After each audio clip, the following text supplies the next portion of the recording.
એક વાક્ય જીવનમાં લખી રાખો. તમે સુખી હો તોય ભલે, તમે દુઃખી હો તોય ભલે, એક વાક્ય લખી રાખો ને રોજ તમે સવારમાં ઉઠીને વાંચો. પછી આ સંસારમાં તમને કોઈ દુઃખી નહીં કરી શકે. અને વાક્ય છે, આ સમય હમણાં જતો રહેશે. આ સમય હમણાં જતો રહેશે. ચાહે સુખનો હોય તોય ભલે, ચાહે દુઃખનો હોય તોય ભલે. સુખી હશો અને વાંચશો કે આ સમય હમણાં જતો રહેશે, તો વધારે સુખી થવા માટે શું કરવું જોઈએ એવા હારા તમે કામ કરતા રહેશો. અને દુઃખી હશો તો તમે ધીરજ રાખશો, હમણાં આવ્યો જાય સમય. અને પરિવર્તન એ આ સંસારનો નિયમ છે. પરિવર્તન એ સંસારનો નિયમ છે.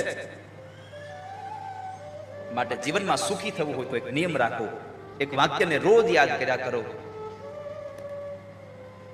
કે આ સમય હમણાં જતો રહેશે, આ સમય હમણાં જતો રહેશે. આ દુનિયામાં બે વસ્તુનો અંત કોઈ દી નહીં આવે. લખવું તો લખી લો. બે વસ્તુનો અંત ક્યારેય નહીં આવે.